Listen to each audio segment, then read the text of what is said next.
Mommy?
Hi, Eileen. How are you?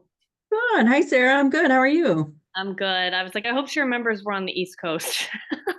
Thankfully, at first, when I first calculated, I thought I was on at 7:30 and I was like, oh, okay. But 5:30 is great. That's good.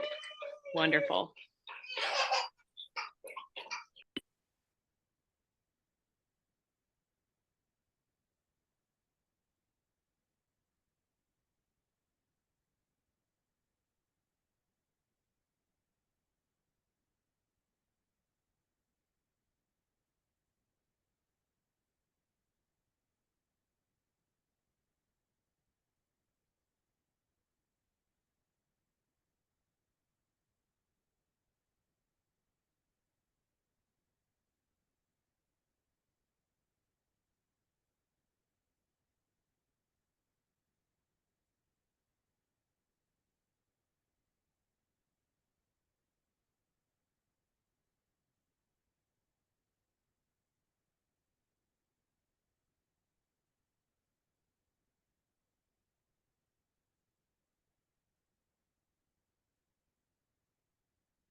Okay.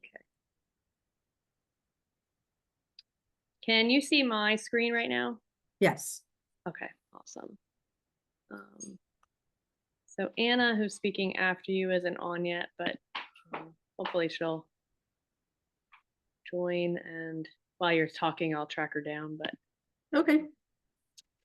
so we have 2 more minutes, and then I'll run through my slides quick, Great. and then I'll. Do you have sharing capability? Is it letting you? Yes, I do. How long have you been doing this? Oh, no, I don't. It says send request. So I'm going to send that request right now. Oh, no, I do. Okay. You fixed it. Okay. Yeah, I dropped that down there. Okay. We have this is our fifth one. So it actually started the coalition was responsible for doing a virtual component with a local healthcare system that did CEUs for mainly dietitians and CDEs, and we would host a virtual component down in the southern part of the state. And then when COVID happened, they realized everyone can do virtual from anywhere, so we didn't need to convene to do a virtual session, and we transitioned it into this program to cater towards more school nurses. Wonderful.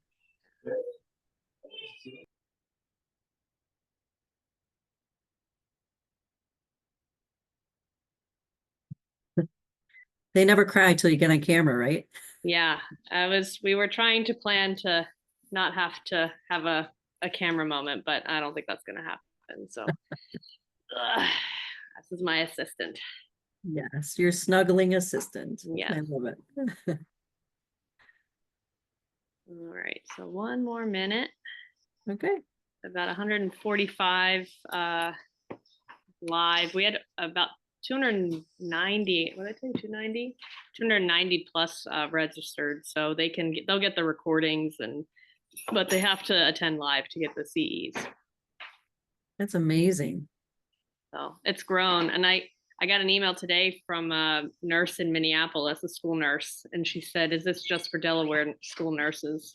And and I said no. I mean, we gear it toward that, but no. And so she sent it out to her people, and she said, "You'll probably see a lot of people from Minneapolis. So if you're from Right. Minneapolis joining us, please, thank you so much, and say hi if you want to, but raise your hand or whatever. But yeah, we appreciate you guys being here." So with that, we will go ahead and get started. So as I mentioned, this is our 5th annual virtual diabetes symposium. Tonight is night 1.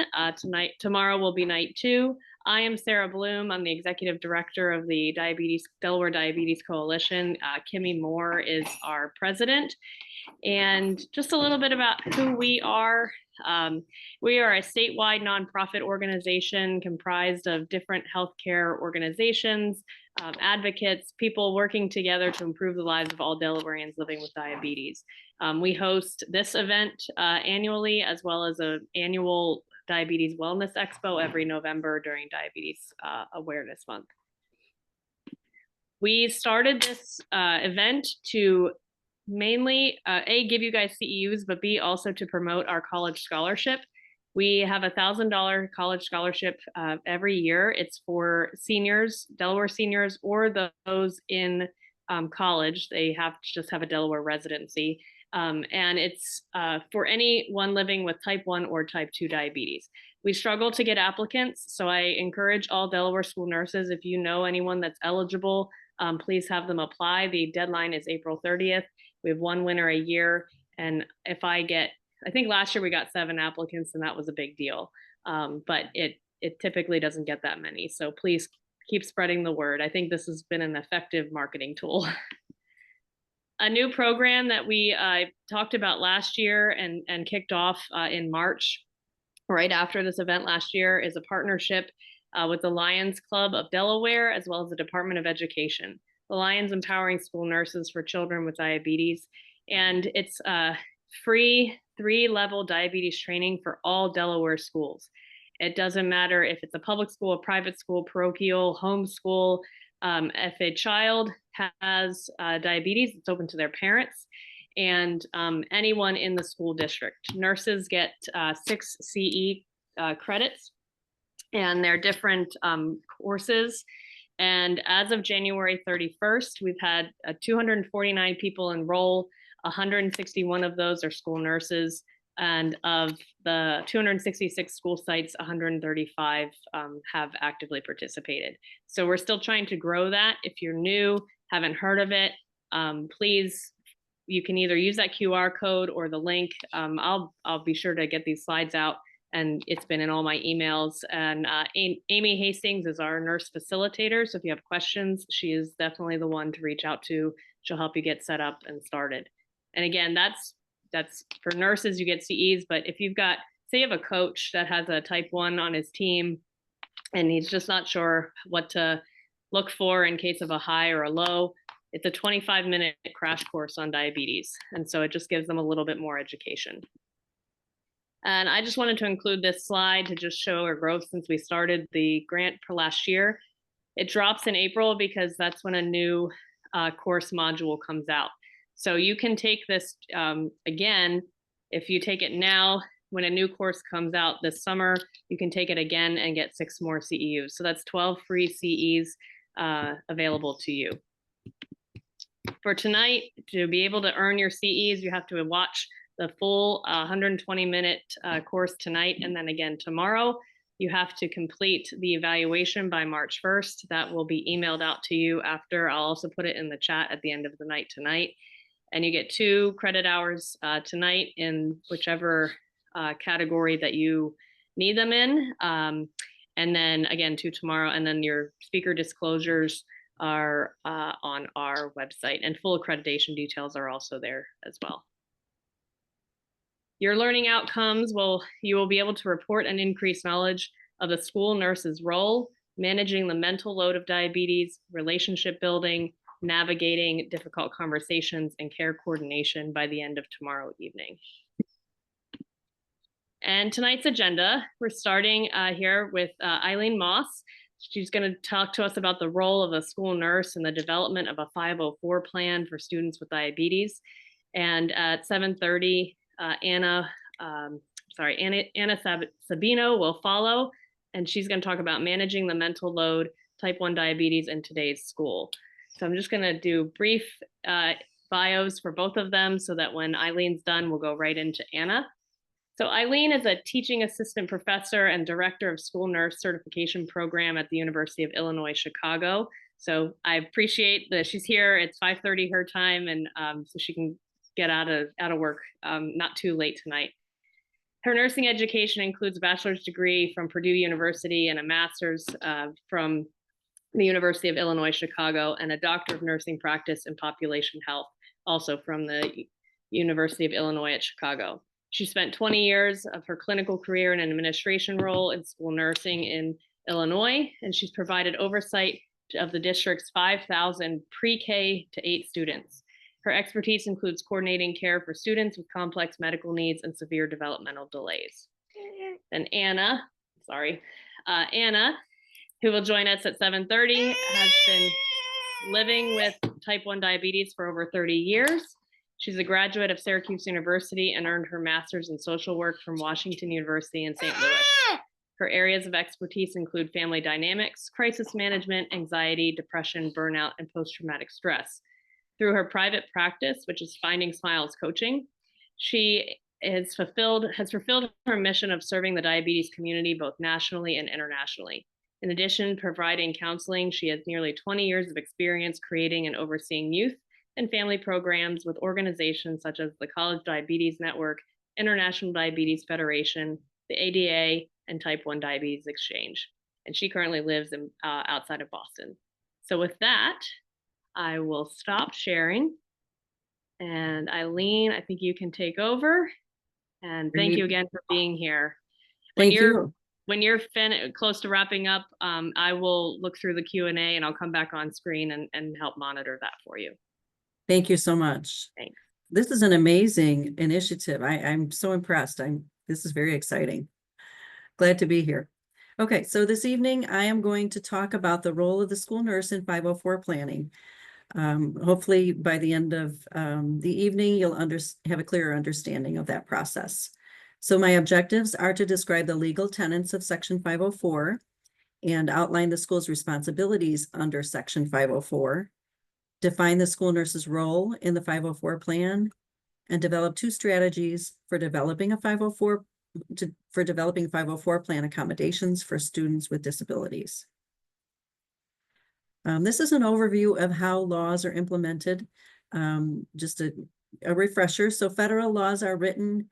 The states are tasked with implementing these laws at the state level. And most of the time it falls into one of these 3 departments.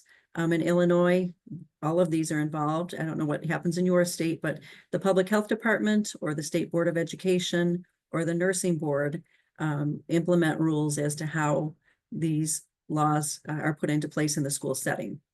Once those are written, the school board is tasked with making a policy that is implemented at the school level. And then from that school board policy is where we get nursing procedures and protocols to care for our students with complex medical needs. So what we're going to talk about tonight is the Rehabilitation Law of 1973. So federal law bans discrimination against individuals based on disabilities. This law is enforced by the United States Office of Civil Rights, or the OCR, and significant penalties exist for non-compliance to the Rehabilitation Law. So within the Rehabilitation Act of 1973 comes Section 504. So this act says that no otherwise qualified individual with a disability in the United States shall, solely by reason of his or her handicap, be excluded from participation in, be denied the benefits of, or be subjected to discrimination under any program or activity receiving federal financial assistance, or under any program or activity conducted by any executive agency. So that means us, that means schools. We must provide accommodations to students and ensure that they're not excluded from any participation in school-related events. The ADAA also says that persons with a disability, they define that a person with a disability as someone who has a physical or mental impairment that substantially limits one or major life activities. And with diabetes, we understand that the disease affects many of major life activities. So this is their definition of what major life activities might include. functions such as caring for oneself, performing manual tasks, walking, seeing, hearing, eating, sleeping, breathing, learning, lifting, bending, speaking, communicating, reading, concentrating, thinking, and working. So basically every bodily function. If one cannot care for themselves, we must make accommodations for them. A physical or mental impairment includes any physiological disorder or condition, cosmetic disfigurement, or anatomical loss affecting one or more body systems. So all of the body systems are listed here. And for diabetes, we are looking at the endocrine system. And we also might be looking at any social emotional issues that go along with that disease. And it can affect many of our functions during the school day. And so this is why 504 is relevant for a student with diabetes.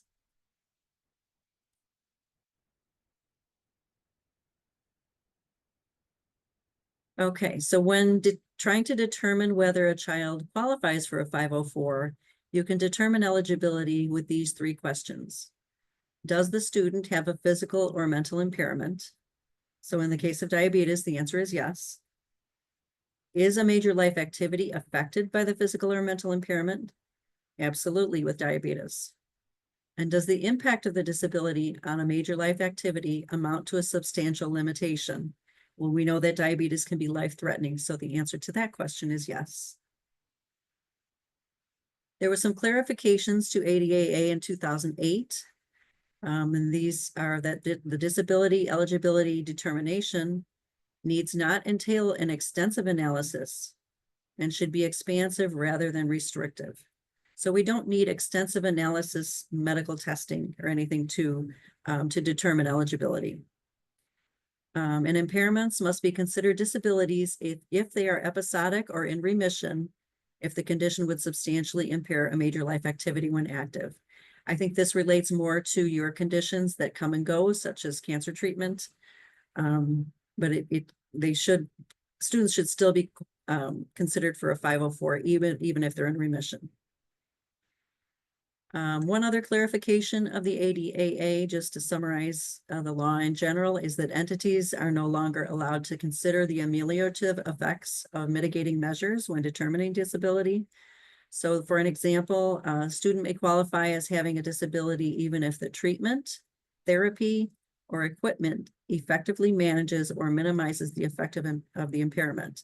So in the situation of diabetes, the insulin is going to reduce the dangerous effects of diabetes, but that doesn't mean that the disease goes away or that the child does not need a 504 plan. So even if they're adequately managed, they still qualify for a 504 plan.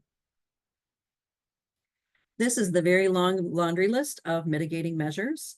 So it covers a lot of impairments, but basically, we use all of these things to correct and assist our students in accessing their education, but they can't, just because they have these measures in place that level the playing ground, we can't say that they no longer qualify for a 504. There is a caveat on the length of time of disability. So anything that is transitory, minor impairment, with an actual or expected duration of 6 months or less does not constitute a disability. And the example here is the student on crutches.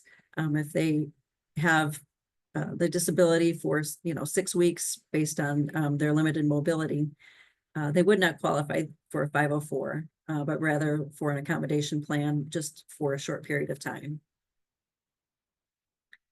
So that's all about 504s. So let's talk about why we would develop a 504 for diabetes. Well, first of all, it's the law. And diabetes is a potentially life-threatening condition.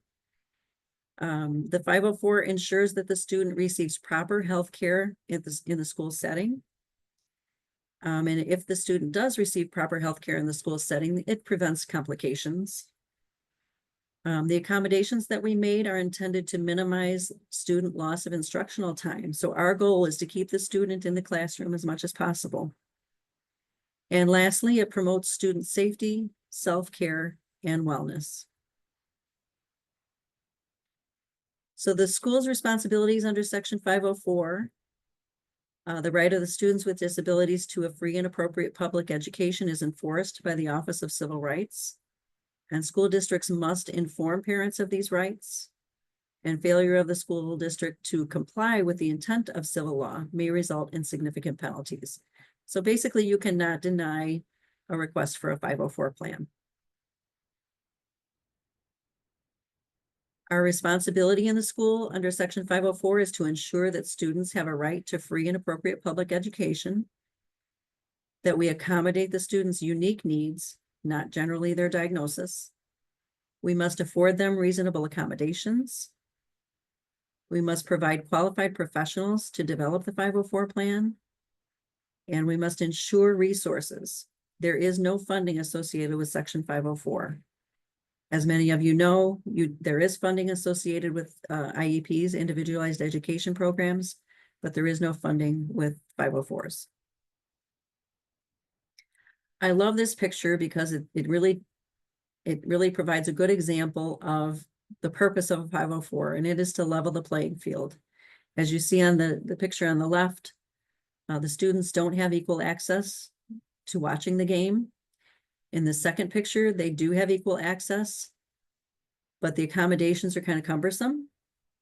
And in the third picture, the accommodations provide for equal access without any measures getting in the way. So that's kind of the way that we want to set our students up. We want to give them a level playing field for their education. A brief differentiation between a 504 and an IEP. So both of these plans cover individuals with disabilities. And an IEP and 504 can provide similar services. But with an IEP, a child gets special education modifications. And with a 504, they're in the regular education environment with accommodations. Both plans can provide nursing services.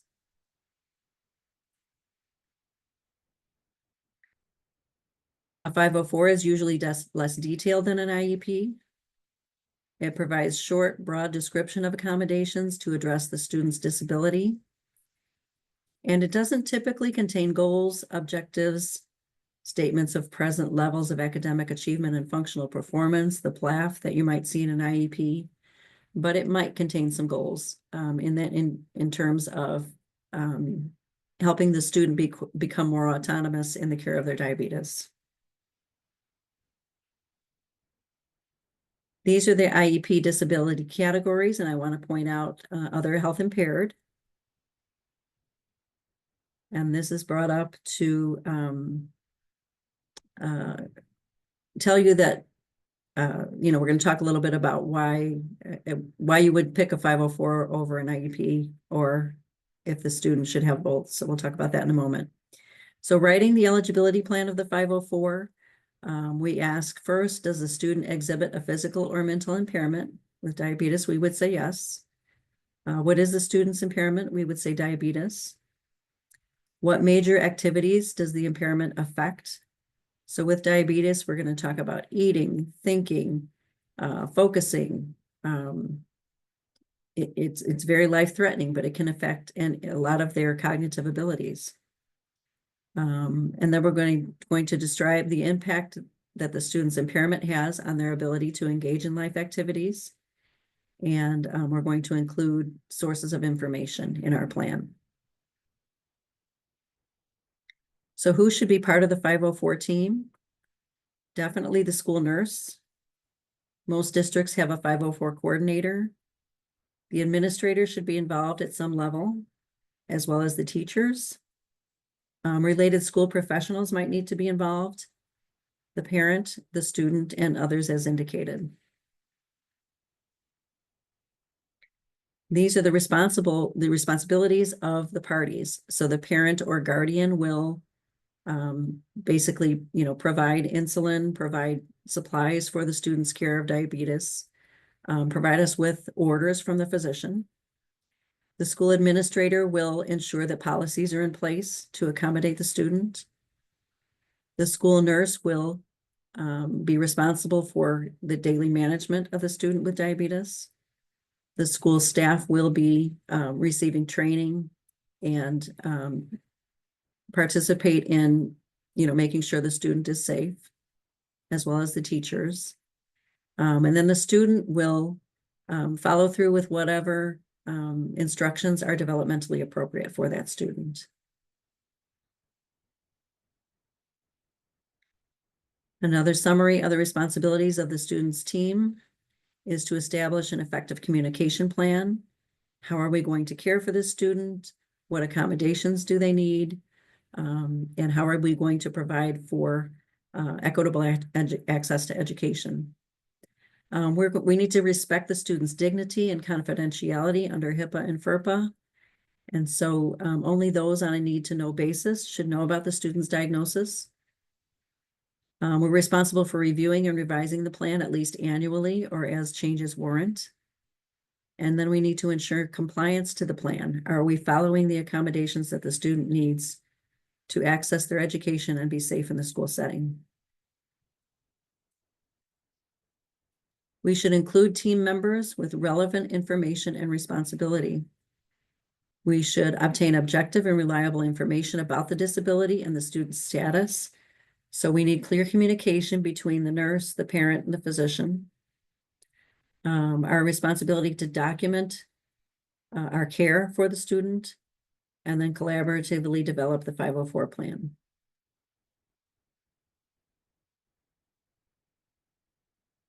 So when you develop a 504 plan, there is no right or wrong way. And there is not a standard 504 plan for students with diabetes. These plans need to be individualized because every student's care management is different. And the plan should be based on the special healthcare needs, developmental level, and academic setting of the student. As we know, developmentally, students do not care for their diabetes in the same way.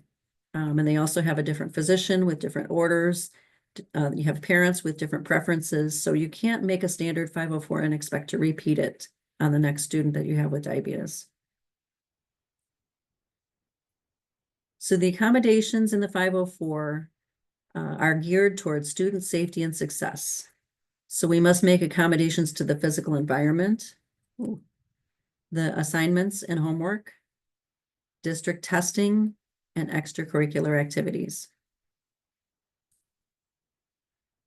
The Section 504 diabetes plan must be guided by the DMMP. So I call it DMMP. I'm not sure what you call it in your state, but that's the diabetes. I'm so sorry, I have timers on my slides all of a sudden. Diabetes mellitus management plan. So this is basically the orders from the physician. So the prescribed management plan should have a target blood glucose. It should have glucose monitoring, when, where, and how, and who will monitor the glucose. Will it be done with a CGM, or will it be done with finger stick testing? Will it be done before snacks, before meals, before PE, before recess, and before dismissal? All of those parameters need to be defined in the plan. How and when will insulin be administered? Is it administered through an insulin pump, an injection? Where will it be administered? In the health office? In the student's classroom? Will the student do it independently? What is their level of self-care? Can they calculate their dose? Can they count their carbs? Can they program their pump? Where are we going to keep the supplies? The student needs to have, if they have a CGM, they should have a testing kit as well to double check the glucose level. The insulin should be stored safely, typically refrigerated. Where is that going to be stored safely?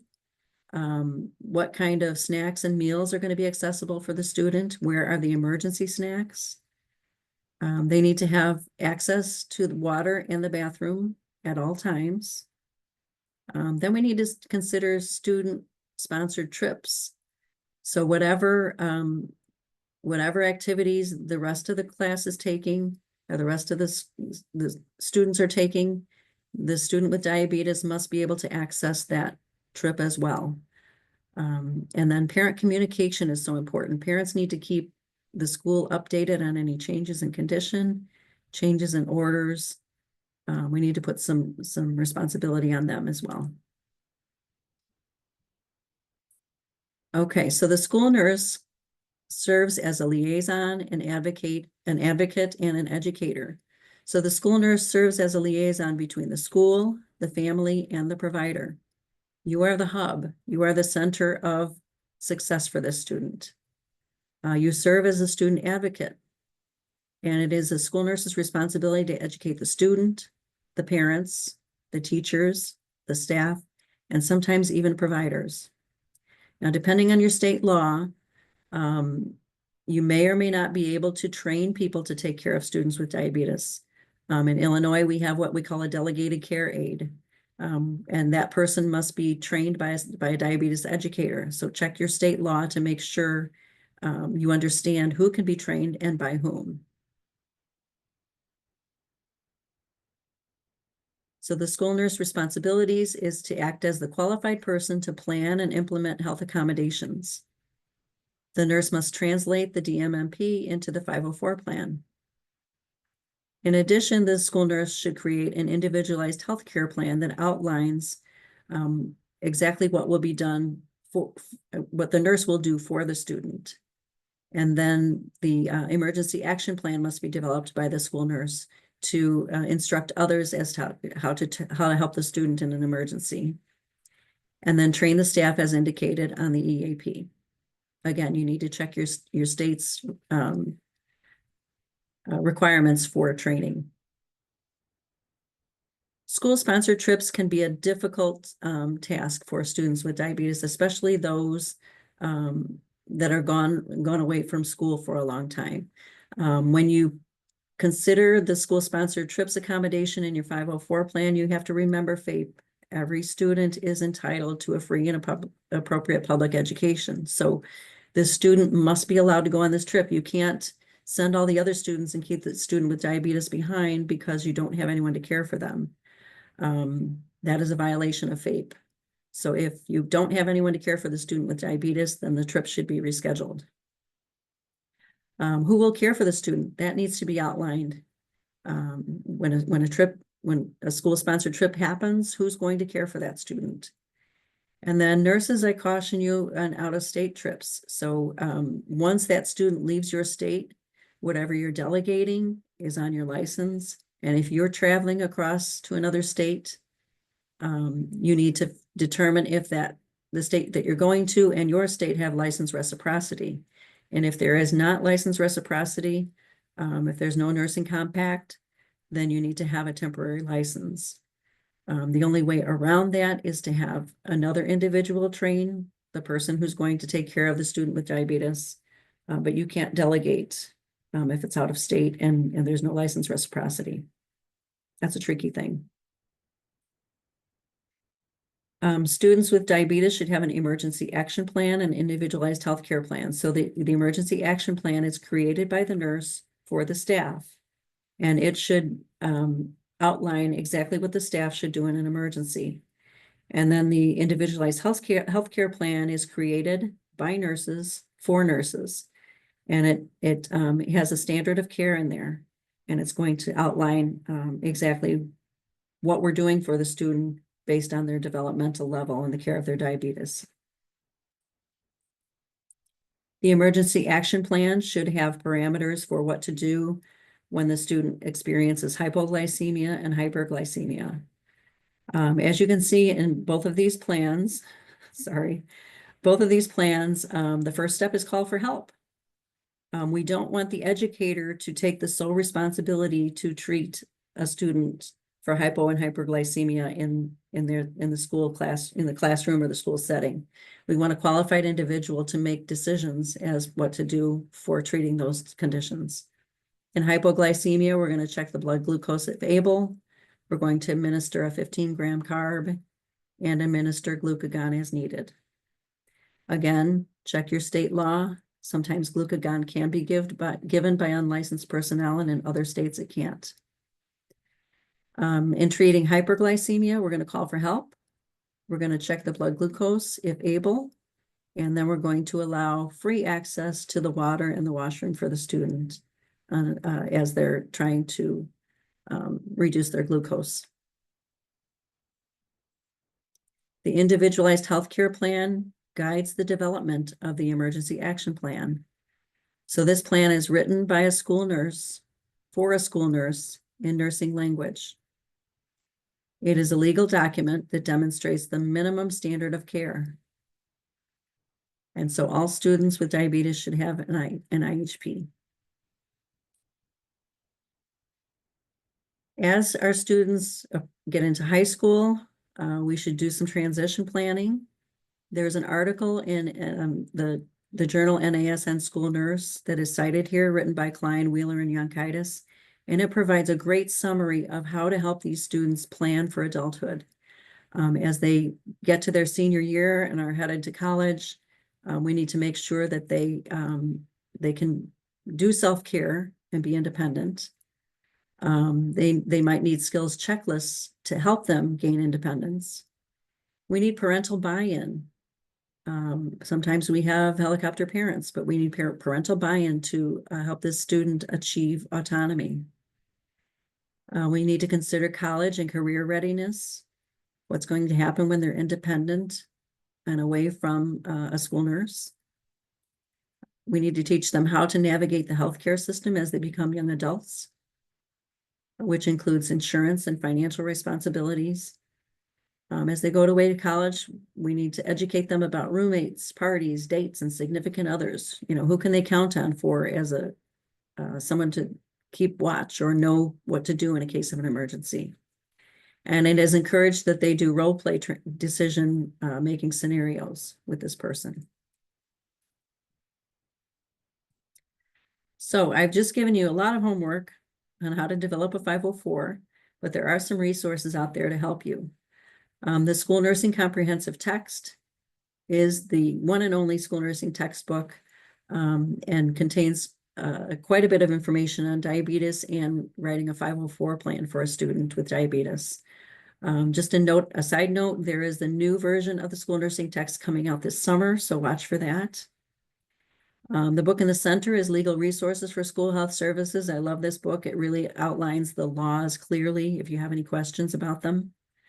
And then on the right is the School Nursing Scope and Standards of Practice. So this book is important to have in your library because you are held to the standard of praxis in this book. If you were ever put into a legal situation, you would be held accountable to those standards of practice because they're the national standard. If you're rusty on individualized healthcare plans, there's a textbook for that. They have very good examples that can guide you through creating an IHP for the student. And then keep up to date on school nursing journal articles. There are 2 school nursing journals. One is NASN School Nurse, and that is a practice journal, and that is intended to provide you with up-to-date practice topics, gives you to-do lists and things like that. The Journal of School Nursing is all research-based, so that gives you the best evidence, the latest evidence in providing nursing care in the school setting.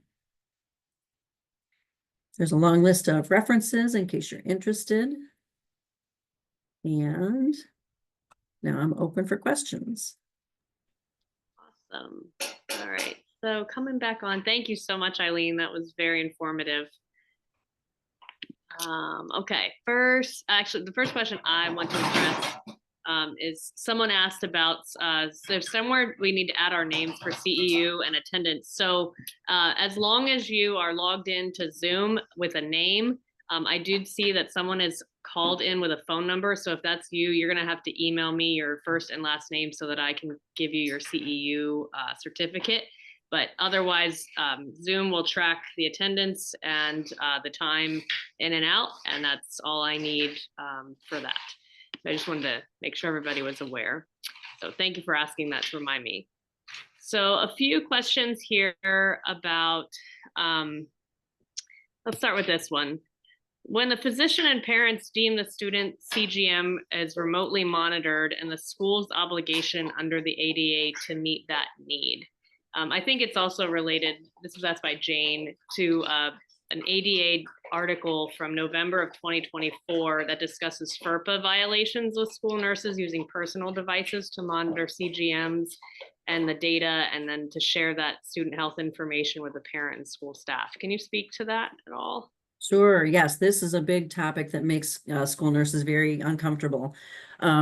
So the CGM is best evidence-based practice, right? And so if we were to not monitor the student with the CGM, then we're not adhering to best practice. There are so many gray areas in school nursing, and this is one of them. So because it's best practice, if we were not monitoring that glucose monitor and the student had an event, I believe that we would be held liable, and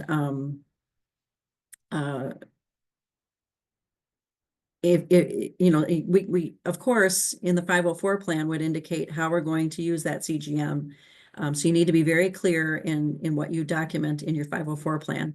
Now, as far as devices, this is, I believe, you know, in my personal opinion, is the right to monitor this student is going to require the school district to invest in a device for you to monitor. You should not put, I mean, you should not text message parents with your personal phone. That if you were ever, if there was ever an incident and they wanted to do a FOIA, a Freedom of Information Act request, they could take your cell phone. So this is not your responsibility to use your personal device for any of this glucose monitoring or texting the parents. We all know that parents want to be texted. They don't want to be called when you're trying to adjust insulin doses and you know, administer, you know, give the student food when they're low. So it is important that your district understands that you need some sort of a device. In my practice, we had an iPad, and I had 5 students on CGMs. I could monitor them all day long. Honestly, I would be lost if I didn't have that iPad, and I would feel insecure if I didn't have that iPad. That has, I lived with taking care of students with diabetes before CGMs were available, and it's a game changer. You actually know where your student is, and you can predict when they're going to bottom out before PE. You know, you're looking at, okay, he's got PE at this time. Let me check where he's at. He's going to need his pump suspended. He's going to need additional dose. So it really makes our job easier, and school nurses need to adapt to it. So you need to advocate to your administration that you need a device and they should be able to supply it. I mean, look at all the devices that students have supplied by the school. It should not be a hardship for the school to provide that with you. And you may need to just explain the legal implications of not having that device. Does that help? I think that was very helpful. Thank you. And we've talked about this before, that other nurses have said they have an iPad in their nursing station and they can monitor multiple students at one time. So I think that's a good solution. Next question. Are 504 plans only required for students on insulin?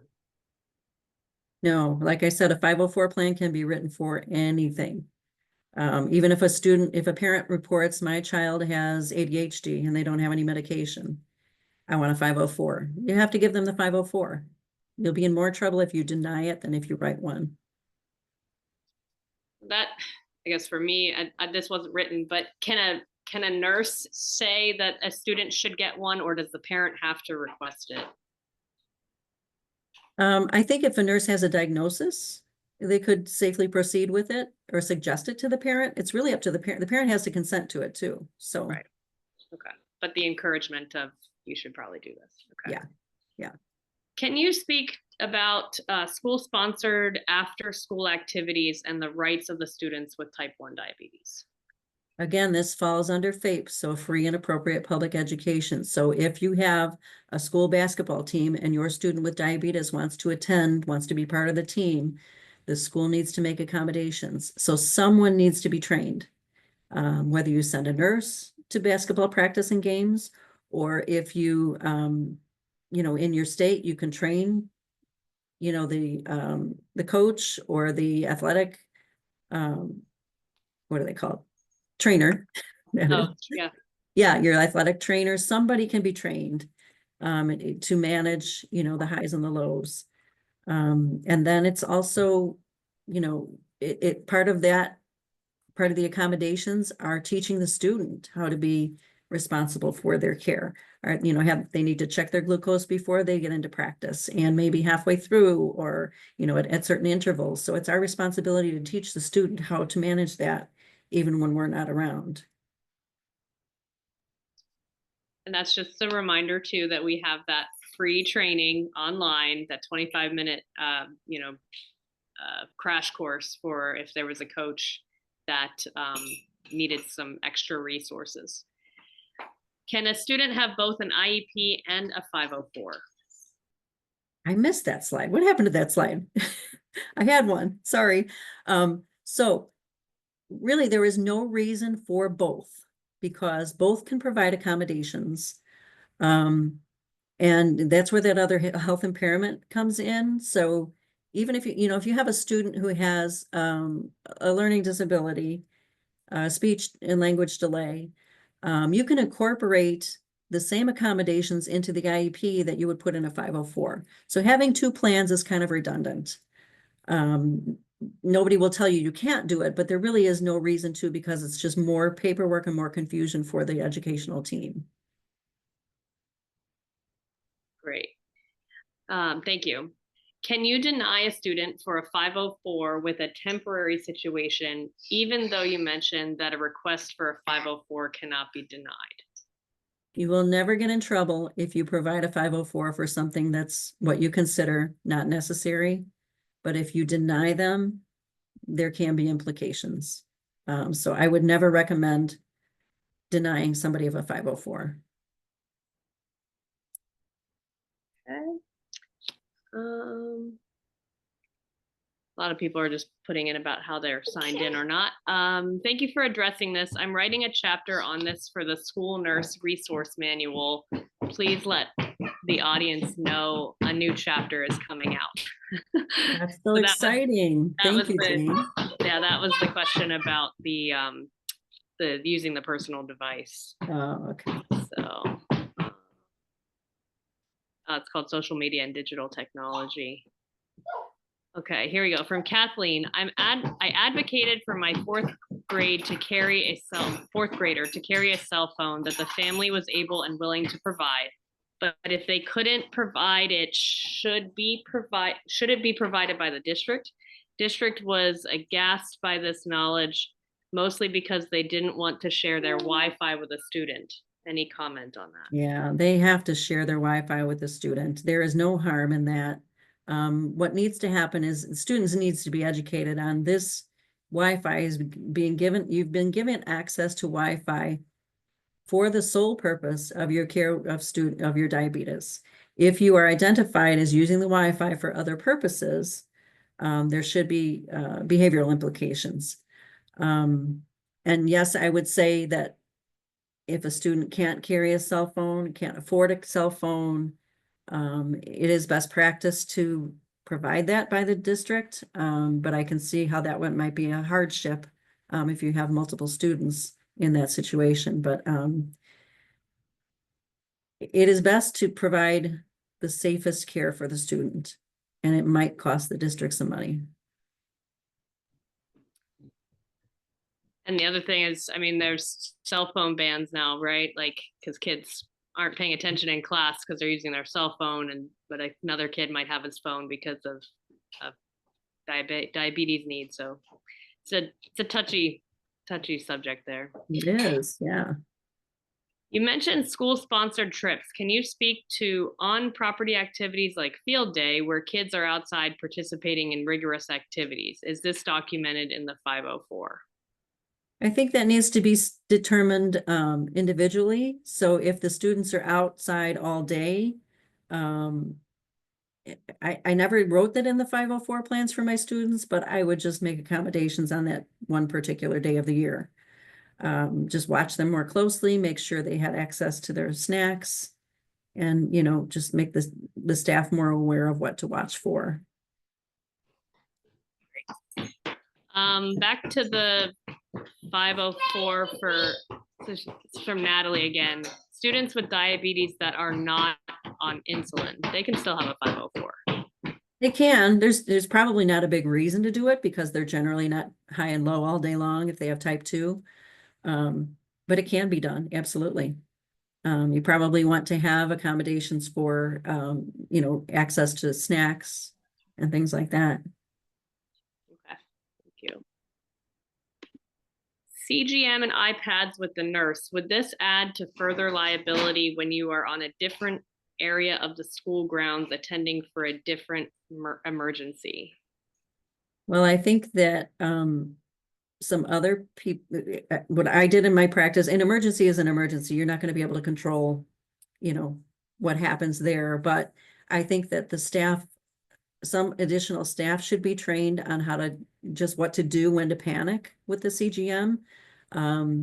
If the nurse needs to leave the building for whatever reason, you can delegate to someone else. If you can do that within your, the laws within your state. But somebody in the school needs to be trained and responsible for watching it. You can't just say, well, we didn't have a nurse, at the time. It's not going to fly. I will share the link to the free training in your follow-up emails. I don't think you guys have access to the chat, so I can't drop it in the chat, but I will definitely get that to you. Everyone else. Is it required to review annually, or is this best practice? So yes, and 504 should be rewritten annually. I don't know where that's written, but they usually are 1 year long and expire, whereas IEPs are 3 years.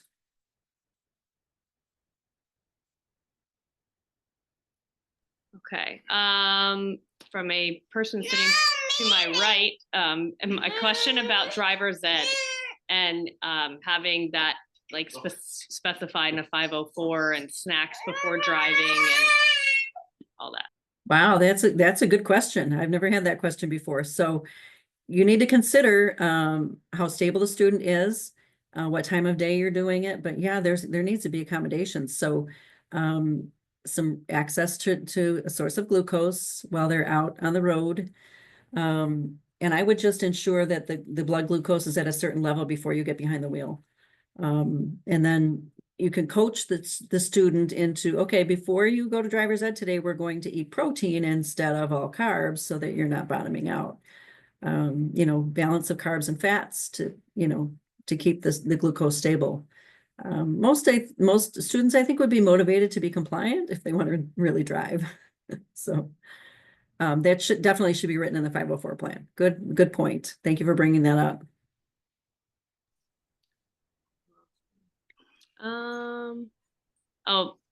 Alicia wanted to say that there will be more info on cell phone management in the classroom tomorrow night during her care coordination session. So good. Yeah. Did I miss any questions? I see cell phone use. If you have a CGM, should that be written into the 504? I believe so. That way the teacher knows that student should have a phone and won't take it away.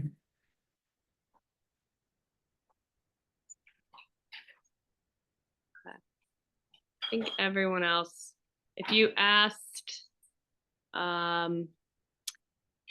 there's a couple anonymous attendees. I got one here of Colleen O'Brien. But if you're showing up as an anonymous attendee and you're not Colleen, I'm gonna need your name. The phone number starts with a 610-733 phone number. So if that's your phone number, you're gonna need to email me. Everyone else, if you put it in the Q&A, I see your name, so you're fine. Debbie's question about the parent won't give you permission to share. That's unique. Any idea why they won't share? I would say, if they don't, there needs to be an official letter sent home from the school saying we cannot provide adequate care for your child. There needs to be, you need to get your administrator involved, and I would have the administrator contact the parent to determine what the barrier is there. That's a little bit strange. I've never had that happen in practice. In regards to after-school activities, how can the nurse advocate for additional funding for someone to stay with the scholar? Great question. It shouldn't be additional funding. It should come from the school. That's just the school's responsibility.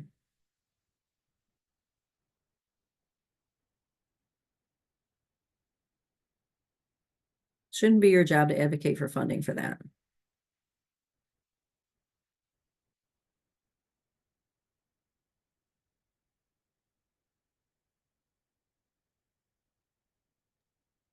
Okay. I don't think any other questions? Thank you for keeping track of all of the people who are going to need CEs. Yeah, well, I tried a new way this year with past 4 years I had sign up on Google, and then there was issues like with different email addresses would sign into Google versus Zoom. So this year I just did it all through Zoom registration, and I'm really banking that report's gonna be easy for me. Good, good. Some students have a one-to-one nurse, usually staffed by an agency. How should the school nurse respond when the agency can't provide a nurse that day if they can't provide one-to-one care in a school with 500 students? Oh, that's an administrative problem. There's somehow need to find a nurse, or someone needs to monitor that student.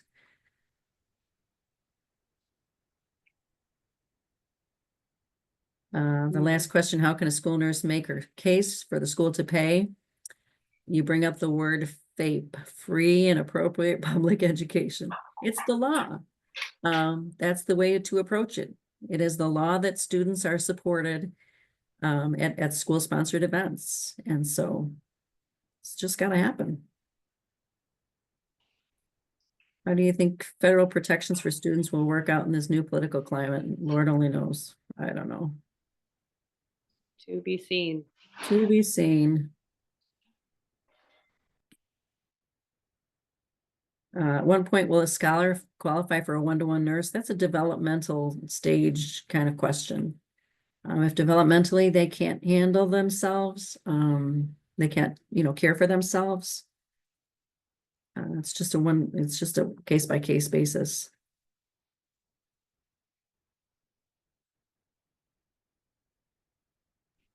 My understanding that it is the responsibility of the school to monitor a student after school, not the school nurse. There should be a policy in place. Who is going to, how do we handle after-school events? The school nurse can't be made to take care of that student unless it's in your job description.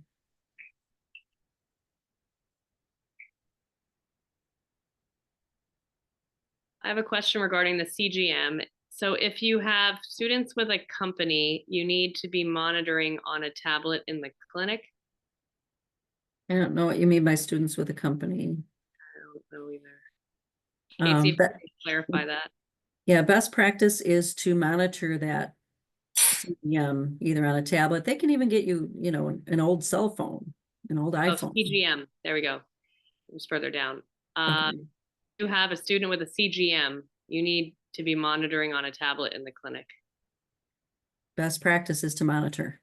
There's no law for it, but it's best practice. How do you feel about liability of high school student that has letter from endo that they are independent with care and don't need a nurse to attend field trips to manage blood sugars and insulin dosages? In that case, I would put that in the 504 and have the parent sign the 504. It's really the parent's, responsibility to agree to that. And some are like that. Some are very independent and they don't want the attention and they can really manage it themselves, but you must have parental agreement.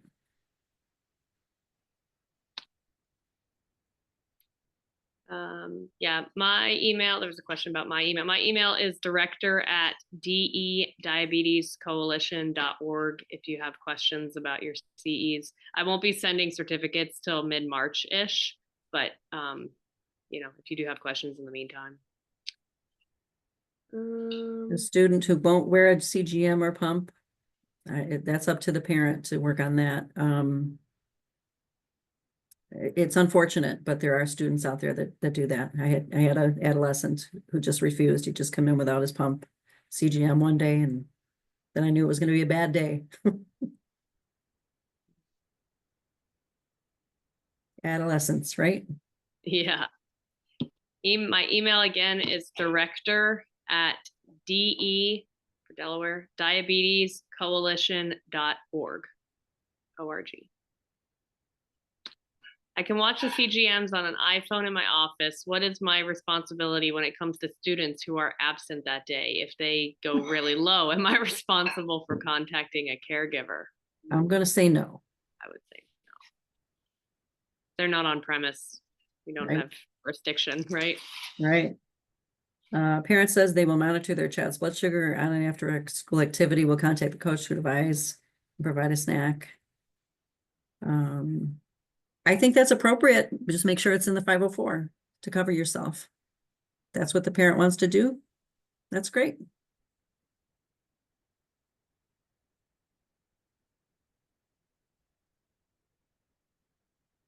Oh, a brand new diagnosis going to driver's ed.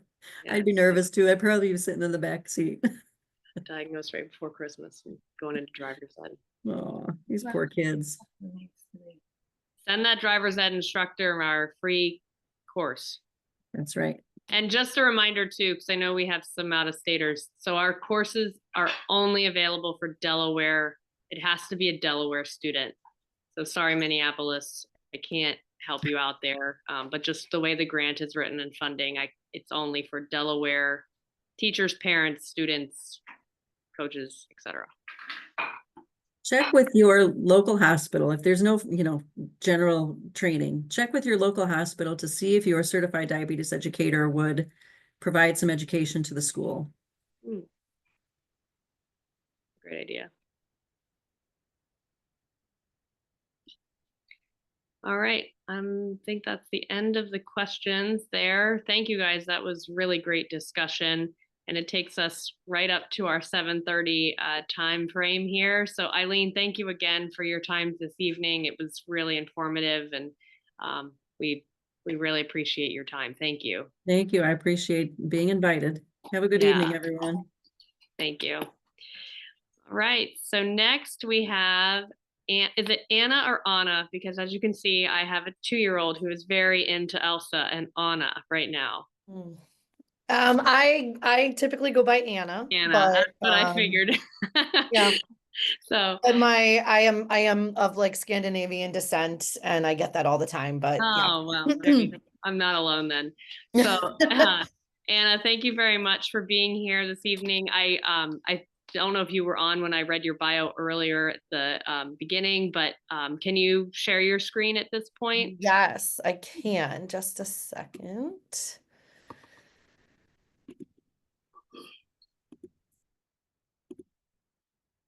Can you see my screen? Yes, I can. Okay, awesome. You go into slideshow. I just want to make sure you. Yep. Yep. Perfect. All right. Awesome. That was so easy. Thanks so much for having me. Hi, everybody. I'm just going to do a quick intro. I know that Sarah sort of introduced me, but this is a little like more brief version. I have personally lived with type 1 myself for now 36 years. I am Boston based, where it is oblique like 10 degrees. I have 2 kiddos. Hopefully they are upstairs occupied. Married, rescue dog lover. My background is in social work. I'm also a CDCES, and have basically dedicated my entire life to working in the field of diabetes. I specifically love working with parents and families. I love the discussion around school-based I don't love that there are challenges, but it's a huge passion of mine to try to mitigate and helping families feel like they can be the best advocate for their child. So about 3 years ago, I left my full-time job to open my own private practice for kids and families and young adults living with T1D. I also work for Gary Shiner's group, Integrated Diabetes Services, alongside with Alicia, who I know you'll hear from tomorrow night. But summer camp is my favorite, and this is my information in case you want to kind of follow along and collect resources.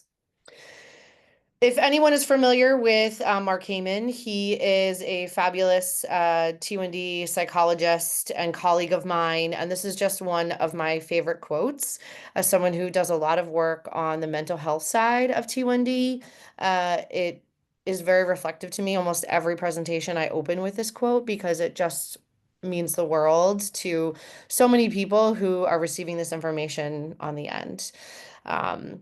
But first of all, I want to acknowledge, how much work it takes to be a school nurse, how much effort you all have to utilize in order to make the day run as smooth as possible for a child. It can be scary. And I know there is so much more, I think, physical and mental weight on your shoulders than there was 30 years ago.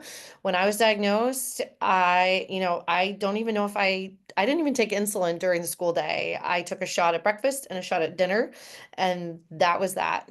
And I didn't really have to think about diabetes during the school day. It was kind of ignorance is bliss. And for better or worse, I don't know. I currently wear the Tandem T-Slim X2 system with the Dexcom G7, and I don't think I could go a day without having access to my data 24/7.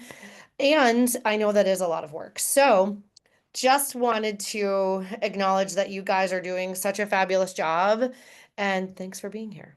So tonight, I want you all, by the time you finish listening to this, whether you're actually listening or trying to shove food and enjoy your evening, I want you to feel like you can be like the best non-therapist for the kids that walk into your office or that you are working with.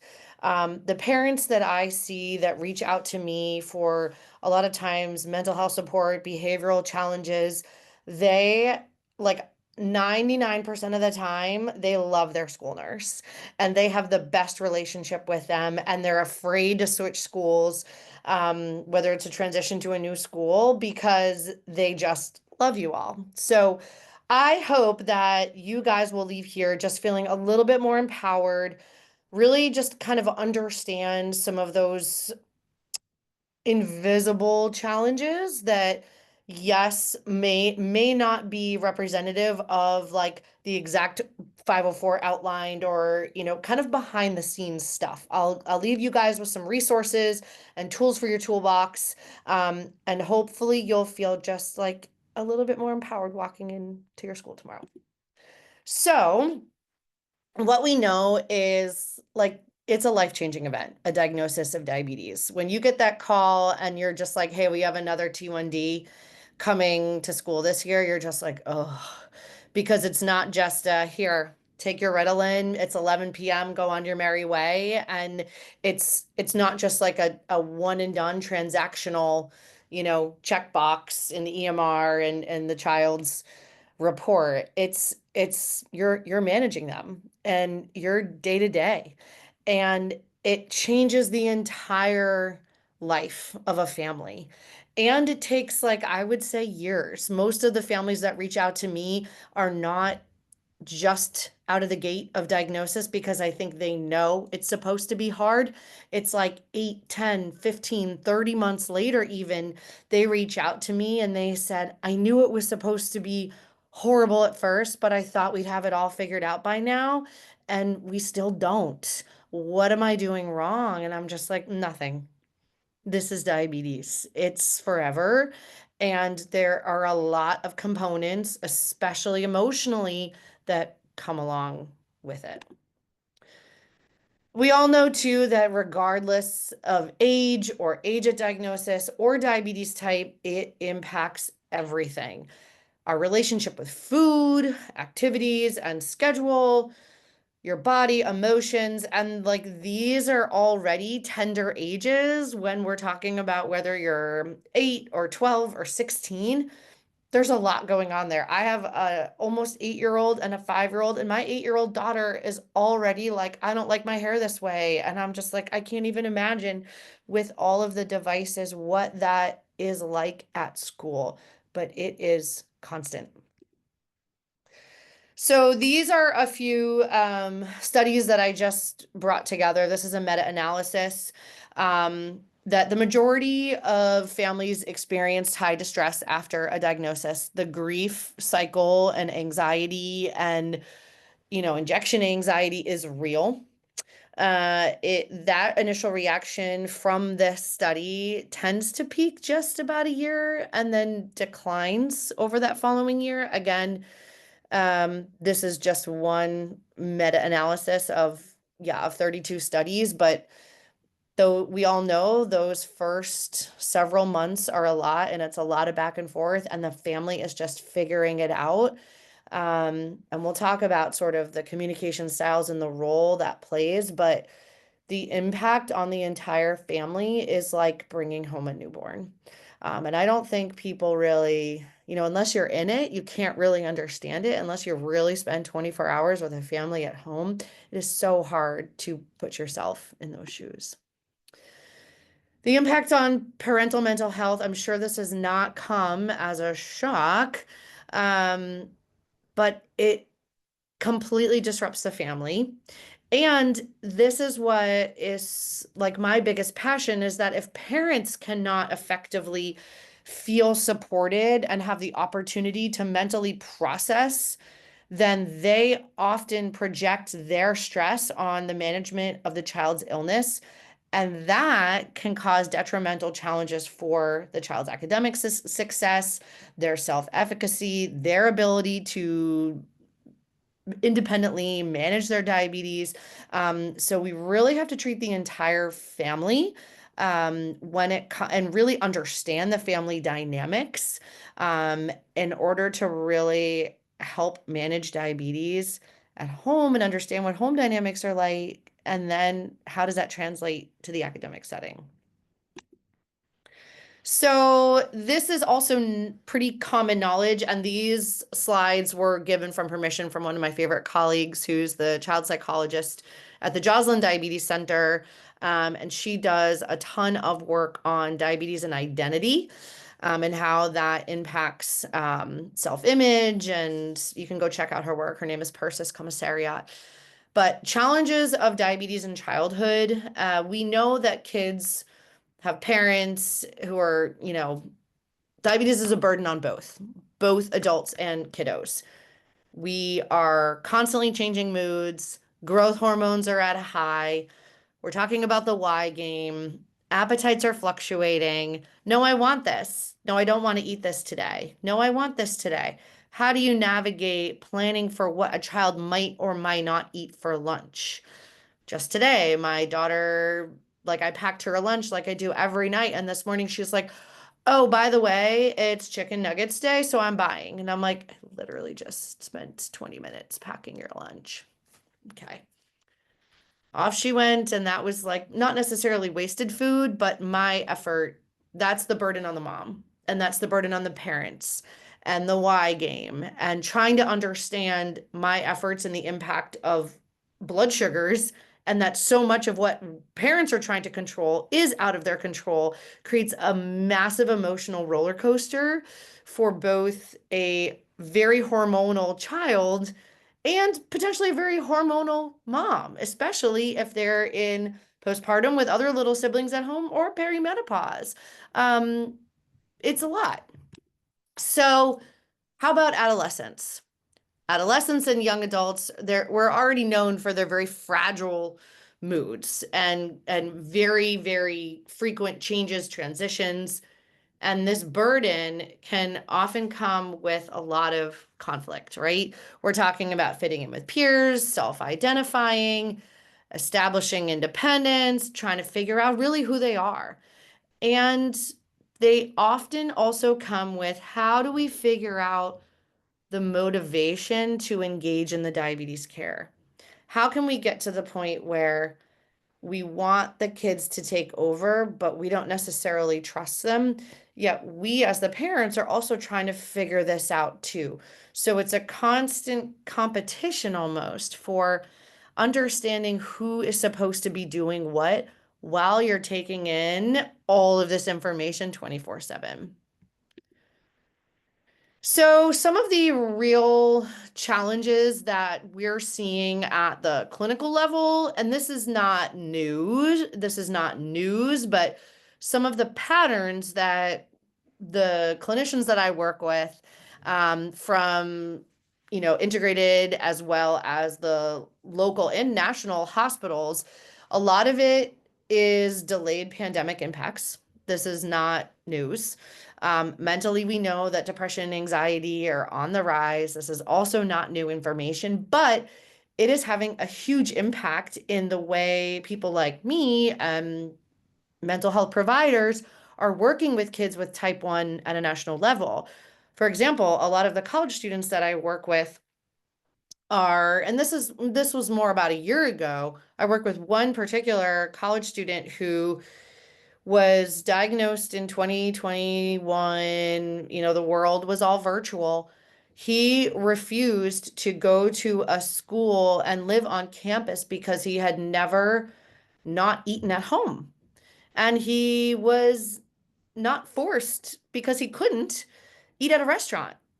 And he physically and therefore mentally was masking this sort of forced entry into the real world while living with diabetes. So it's been a very delayed exposure for some of these kids who were diagnosed, 3-4 years ago, because they didn't have the formal education because things weren't open. And we're still seeing some of the impacts of that in sort of like real life anxiety when it comes to eating in the dining hall and not wanting to expose devices in the outside world. Correlation of ADHD and T1D is pretty up there, especially with DKA and DKA readmittance. And I'm happy to share research on that as well. We have continued overlap with celiac, Hashimoto's. I'm sure in schools you guys are seeing that. Access to technology, is it a good thing or is it a bad thing? I know we just talked about that, and I know that Alicia is going to touch on that tomorrow with classroom access. Disordered eating and restriction, there's a term called diabulimia. It's not necessarily part of the DSM-5 from a differential diagnosis perspective, but what diabulimia is very unfortunately common in young women, males too, but it's restricting insulin in order to burn fat. Kiddos start to put together that, oh, I lost weight when I was diagnosed, so I'm just going to not take insulin to burn the fat instead of the glucose. And it's very, very dangerous. But unfortunately, we see it all too often, and it leads to complications quickly. And people with diabetes are 2 to 3 times more likely to have depression than without. That's a very, very known fact. And as a school nurse, it's important to just be aware of more necessarily the signs of burnout. And we'll get into that in a second. But how is it now in school for kids? Kids are coming to you with 5, at least, lifelong prescriptions post-diagnosis. They've got, if they didn't have a phone, they probably have one now. Even in 3rd grade, they now have the responsibility of this piece of technology that is going to keep them alive. And if the phone battery dies, if their device rips off, game over. And that is what I think is one of the biggest shifts in diabetes management, especially for you all in schools, that it wasn't in the last, 20, 30 years when we were on long-acting insulin. Not to say that it's a bad thing, it's an amazing tool, don't get me wrong, but it is a lot of responsibility and reliability on both the school administration and the student, and it's heavy. You guys are likely getting 10 to 15 texts, emails a day, maybe about diabetes, about should we change this? Should we try that? Can you give her a gummy? It's a lot of interruptions. It's a lot of beeping. And a lot of that can lead to, am I doing something wrong? Is the nurse getting burnt out? Or is the child getting burnt out? It's a distraction from school. Because we're using devices, there's a higher likelihood that DKA can result from things like a site ripping out or an illness or a battery dying. Those are the realities. And it just means that we have to be there to help. These again are just a comparison. I'm not going to read every single one, but from the kids or teens perspective in school and the parent and caregiver perspective in school, this is what I hear almost daily from families and from young adults, and from a personal perspective, even as like someone who's 40, the quote at the bottom was from a 17-year-old when she was like, I don't want to take my shot during class. I don't want to be the reason this gets interrupted. I still feel that way. Even as an adult, I just sometimes don't want to bring attention to myself. I want to feel normal. And I'm someone who has a fully developed prefrontal cortex, someone who is pretty neurotypical most of the time. And I still don't want to feel different. And we have to really like normalize that, because these kids already have so much pressure, and they're thinking, my parents will yell at me if they knew I ate a bagel, and I don't want the beeping to disrupt. And parents are thinking, oh my gosh, she's dropping so fast. Maybe I should go up to the school. I didn't hear back from the nurse. This is real life, and it is a lot. And the bottom quotes are opposite. They are opposite. I wish she would tell more people about it, and I don't want to talk about it. So you can imagine this is just a brief introduction of what life is like at home when it comes to communication. So you all know this. We have to expect that, some days our kids have been up all night treating a low blood sugar, sometimes 2 or 3 times. And they're coming in groggy with fruit snacks like stuck to their face. Sometimes they have already had meltdowns and arguments about giving injections or finger pokes, or refuse to eat breakfast and are now starving because they didn't want to give that injection. Sometimes they don't want anyone to know they have diabetes, and maybe it's hormonal, maybe it's not. Maybe today they're okay and they feel good about themselves, so they want to like show off their devices, or they had a really cool conversation with their friend from diabetes camp the night before. Sometimes fluctuating blood sugars are normal, and they're always normal. My blood sugar was 300 earlier today, and I actually don't think it was 300. I think my Dexcom was just off, but that's life.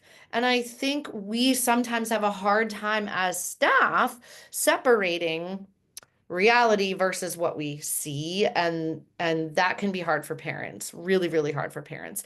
Hormones also have a massive impact on blood sugar.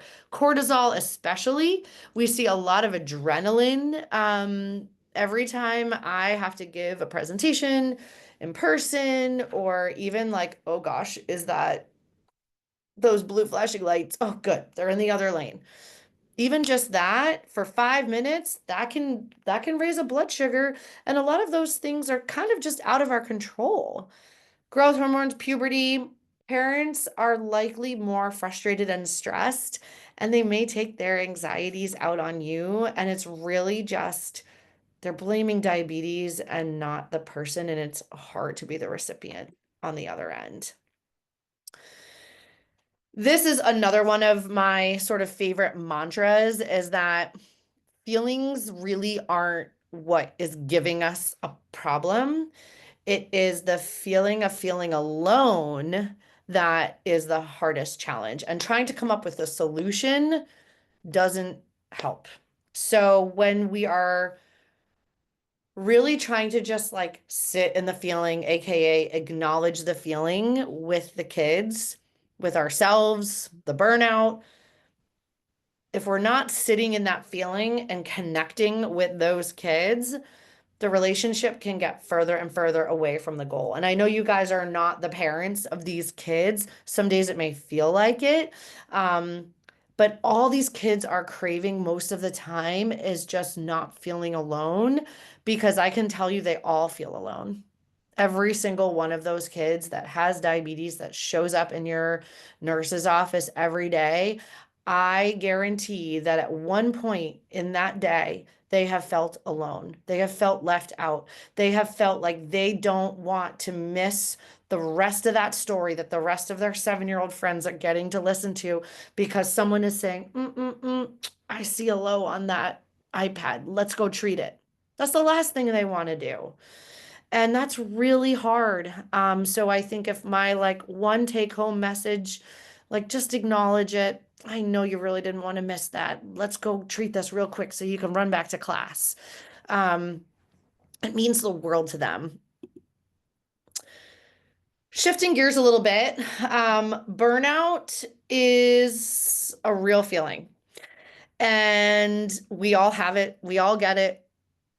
When we have like all the feels all the time, I think maybe we're all a little burnt out the last few weeks. What it really means is that we're feeling all these feelings and we're almost like paralyzed, and we might have decision fatigue and nothing more.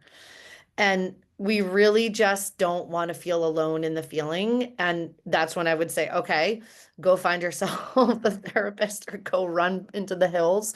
But we never in therapy want to change the feeling. We just need to alleviate some of that aloneness. And that is always the first step, because when we alleviate the aloneness or even start to validate that feeling of aloneness, it can help reduce cortisol. It can help reduce the likelihood of some of these restrictive eating, some of these more inward behaviors that are really disconnecting the student from their closest relationships, which leads to a lot of the like acute but not okay complications.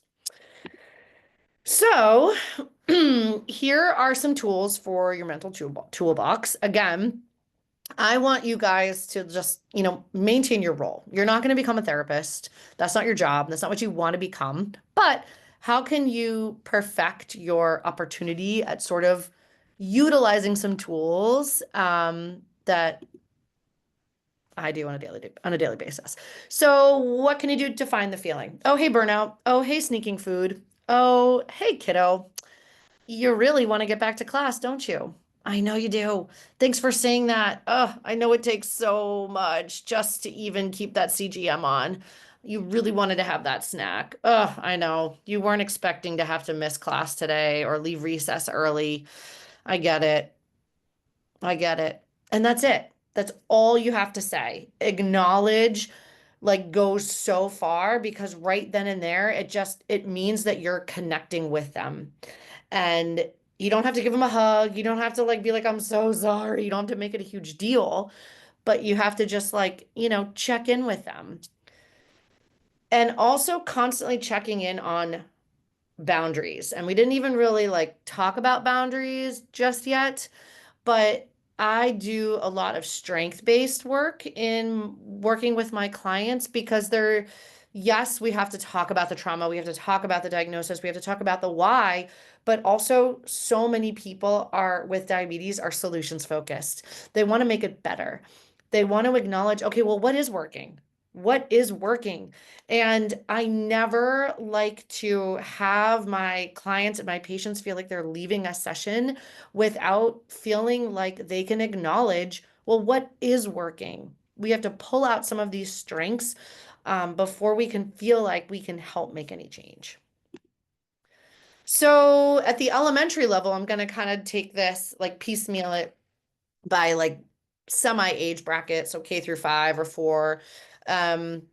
What I have seen work well when it comes to communication at the elementary level, and these are just patterns that I've seen, and would love to see sort of like what works for you.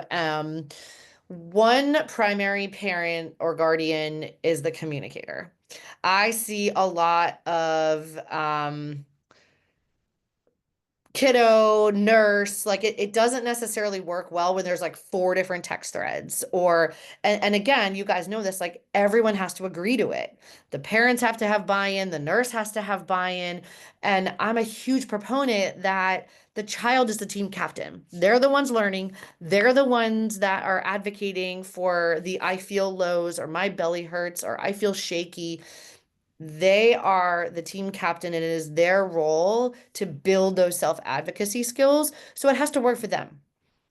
And usually it's like, I mean, I'm the primary caregiver. My husband's phone is like on silent. He's like, oh, the nurse called. I'm like, yeah, I'm going to pick him up. That was like 3 phone calls ago. He has a fever. I have to go get him. I'm leaving in 5 minutes. Anyway, but if you have one primary person during the day, or if it's like Monday, Wednesday, Friday, you figure it out. As long as everyone agrees to it and everyone knows what their role is, that is what typically works. Access to someone in the school following the blood sugar. I know that's a can of worms that was just discussed and we'll talk about tomorrow. And it is probably one of the most often reasons why families reach out to me is looking for self-advocacy help or confidence for the parents to figure out what can work for the school. Because a lot of these parents are self-doubting their own ability to self-advocate because they feel bad. And that's very hard. It's very hard for parents to like want to do that. Set the 504 dates early, even if it needs to change. Like you for and this is my advice to parents. Agree on those boundaries. Is it once a week you get updates? Is it once a day? Is it if the child's over 250? Is it if they're, some parents are just like, whatever, I don't need to know. Like, I'm not even going to follow the blood sugars while they're at work. They're in middle school. They can self-manage. And then there are other parents who want like an email at the end of the day and exactly how much insulin she got. And I will say for Dexcom or CGM wearing kids that have follow features, having a school-owned iPad that stays in the nurse's office is extremely helpful. And it's not the law that the school provides it as far as I know, but it is what I know so many parents advocate for and usually are able to get. For middle and high school, a lot of what I see a lot of is the school nurse wants to follow my kid, or the school nurse wants my kid to go to and check in once a day. And this kid's had type 1 for 15 years and they're 16 and they do everything on their own. I do think it's important, and I say this to all my like outgoing college students, you should connect annually. You should have that like sort of sick day stash. You should have all your stuff in the nurse's office. You should have health insurance and travel insurance. Knock on wood, hopefully you don't need it. You should have that bucket in the nurse's office because someday you will. And just like I say this to kids at school, oh, I don't need to change my endo. I'm going to keep my same endo. Yeah, but it's good to find a contact. It's good to establish a relationship, and it teaches them self-advocacy skills. The student and the family should drive the level of independence, not the school nurse. Yes, in elementary school, there is a lot more handholding, usually, depending on the, development of the kiddo. However, I think at the high school level, especially, the school day is only like a slice of their day. They've got social stuff, they've got sports, they've got all of these other things that a student is trying to balance when it comes to independence. So I always say what works. I always encourage school nurses to say what works at home. What are your routines like at home? How can I be the most helpful for your independence here? And I know sometimes that's hard to hear as a practitioner because you are in this amazing caretaker role. But I will also say that a lot of students, especially in the high school level, are still seeing their pediatrician and they are still seeing their pediatric endocrinologist, where they see them often and they feel like they've aged out. So they're going into these offices where there are like rainbows and butterflies stuck to the wall and they don't feel like they belong anymore. So when they come to your office, they want to feel like they're met where they're at when it comes to their independence. And it's going to depend where they're at in their development, their ability to self-manage. But it should really be driven by obviously the doctor's orders in the medical management plan, but what works well for you at home? How can we apply that to the school setting? It's always better to reach out to the parent than not. And there's no necessarily sort of age task criteria when it comes to diabetes, independence, and self-management. Sure, there are lists. There are, like by the time you leave home, you should be able to give yourself an injection. Sure. But it's not like at age 12, you have to do pump site changes. And age 14, you need to be doing X, Y, and Z. Just like walking and talking, everyone is going to feel comfortable at a different pace. Finding out, yeah, again, what is communication like at home? Understanding what dynamics are like at home. Who manages diabetes? How can we incorporate what works well at home? Again, utilizing that strength-based approach into the school year. Expectations for communication, again, and this is sort of what I was referencing when it comes to the perspective of that teen walking into that pediatrician's office.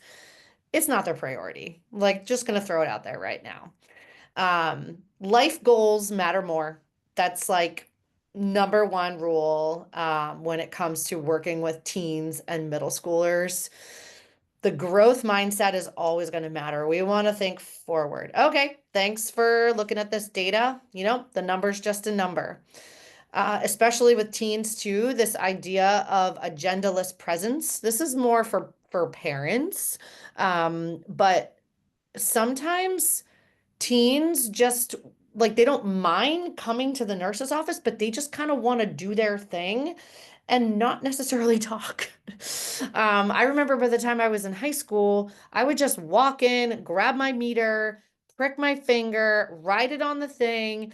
And unless I was under like 50 or over 250, I would just be like, see ya, 102, wrote it on the sheet, bye. And the nurse was like working with a million other people. And I gave her a plant at the end of the year. And I was okay with that. And she was okay with that. But again, establishing like what works for you is fine. I didn't need to have like a full-blown conversation. But again, you have to meet each individual family where they're at. This again is, more just reminders, and I often share this slide with parents, but I think it can be helpful for you all to hear it too, because many of you, I'm sure, are parents. Why didn't you bowl us at lunch today? Like we're saying that because we're really mad that they didn't do the behavior, but like we're really just frustrated at diabetes, not the kid. Oh, it looks like your blood sugar went out of range in the afternoon. Can we talk about it? And again, it's never our job as that school nurse to like figure out the why. Safe blood sugar ranges are also going to look different to different people. And we don't know if before school that site ripped out and that's why they're coming to school with like double arrows all over the place, or they were up all night and they're trying a new site for the first time. We don't know that information. It's really just our job to meet those blood sugars where they are and say, how can I help? My job is to help you. Like, what do you need? Let me help you. More considerations. Again, you guys know this too. Like these 12-year-olds, these 16-year-olds, the brain's not there. It's totally not there. I worked with a client last night who was just begging parents to, excuse me, let her do everything on her own.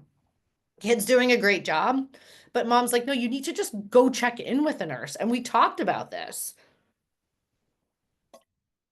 But she wants to go to sleepovers and do all of these things. She's 9. And I'm like, let's come up with a plan. Baby steps. However, safety over perfection is important. So that means like somebody has to know. They're on a field trip, they're on a soccer field. Excuse me. Somebody has to know that they have diabetes. A teen might say, oh, 242 blood sugar, whatever. I'll deal with it later. I don't want to have to make this exam and restudy. I get it. That blood sugar of 242, not a big deal. Let the kid be 242. As long as they feel safe. That's what I did. The impact of the mental health sometimes is more important to deal in the moment than it is with the after effect. And that's why understanding your role, and understanding what's urgent versus what is sort of like emergent, and really getting to know your families if they want to is really important, because some kids run their blood sugars all over the place. Some kids and parents run their blood sugars in a very tight ship. And so understanding like some kids might just be really like used to being at 80 and that's okay. And some kids really just don't want to be 250.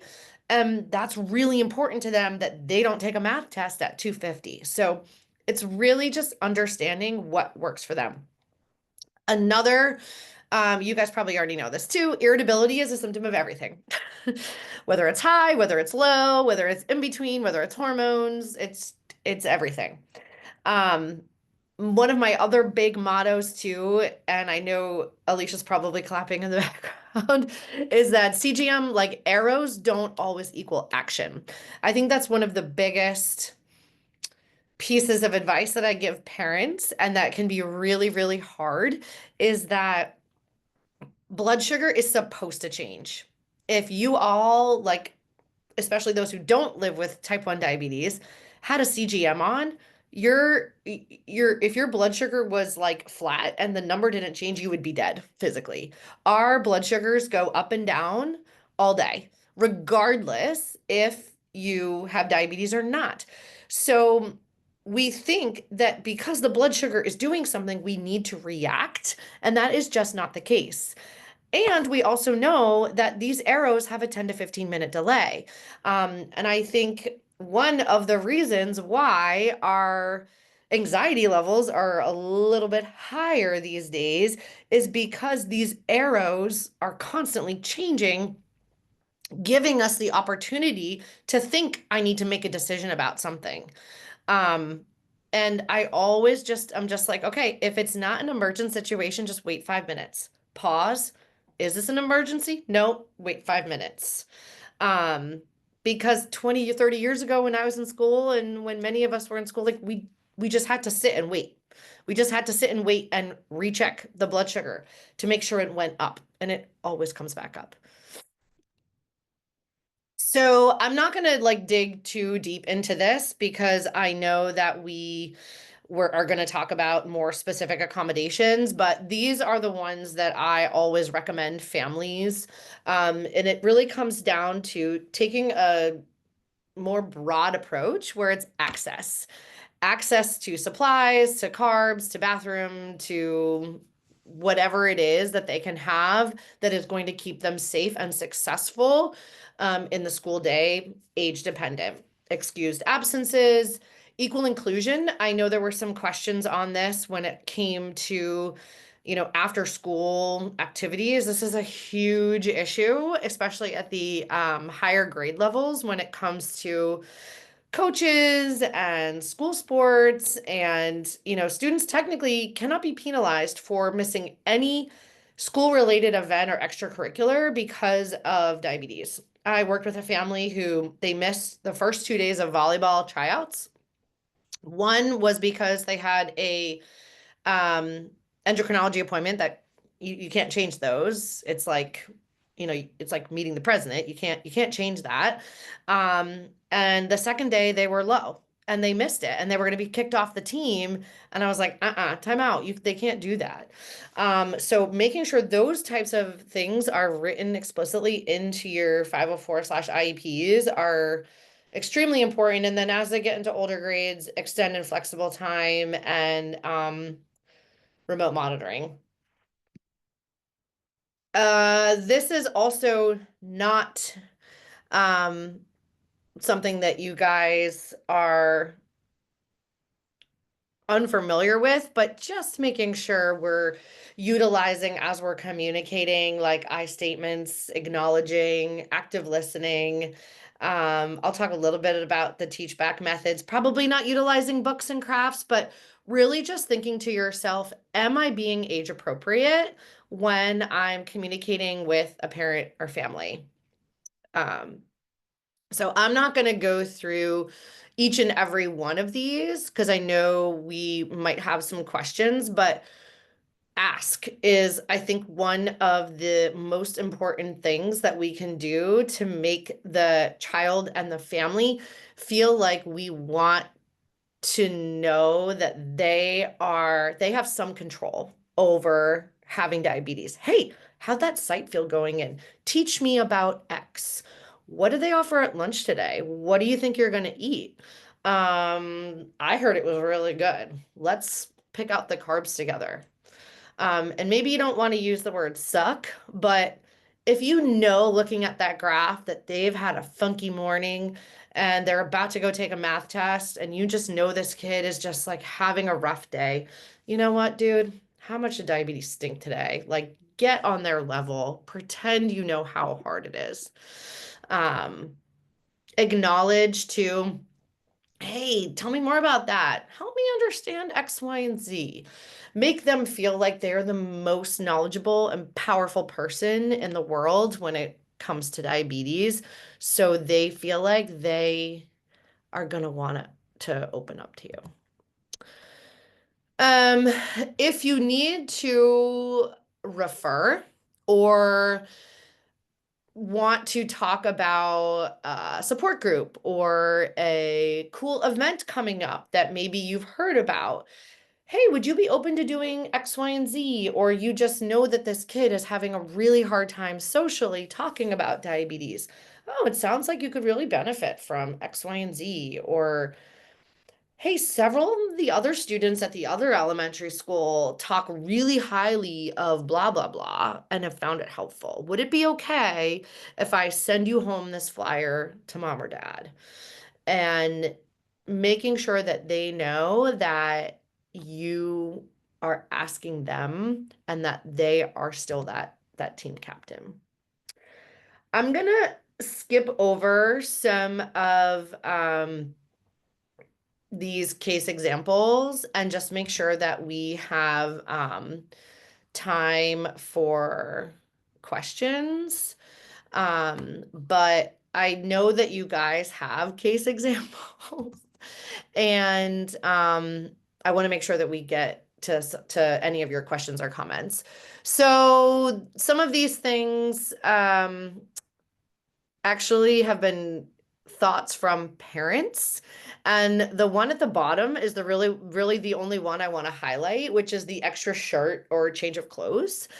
And this was because a kiddo had to change a site or a Omnipod at school. And when they ripped it off, it was just gushing. And she was like, from then on, I had a change of clothes in the nurse's office with the kids like bin of stuff of all these other things. And I was like, oh, why did you need an extra shirt? And she was like, it's just a t-shirt, just a t-shirt. Because it went everywhere and they had to go home and they didn't want to come back to school and it was a whole thing. So that's my little tidbit trick for you all to recommend for your families. God forbid, it usually doesn't happen, but every now and then to me, I'm just like, whoa, I rip out a site or a CGM and it just gushes. So remember your role. That's my biggest takeaway for the message is, at the end of the day, we just want our kids to have a great school experience. The parents' role is to trust, teach us. The school's role is to educate the parent child and keep them safe. And the parents' role is to communicate with their teacher, building that, building that self advocacy as a unit. And you guys probably already know this, but the support is out there. There is a mental health directory at the American Diabetes Association website. JDRF, which is now Breakthrough T1D, has a bag of hope for newly diagnosed families, and there's community events nationwide. Loads and loads of opportunities. Finding Smiles Coaching is the name of my specific mental health support with groups and resources. And I don't know why I don't have integrated diabetes services on here, but for kiddos, diabetes camp is life-changing. And I know there are several of them in the sort of Delaware, Pennsylvania area, Camp Najeta in New Jersey, as well as Camp Possibilities in Northern Maryland. Yeah, and I will actually be in Elizabethtown, Pennsylvania on March 1st, giving a couple of different talks with the Breakthrough T1D Community Summit in Pennsylvania. So I am going to leave this page up. These are just, I have a few free resources, actually one specifically for teachers. I created it, it's called the Teacher Tear Off, and you can download it for free right on my website. But I created it because I always encourage kids, if it's appropriate, developmentally, to attend their own 504 plan meeting. Because again, they're the ones in the school day.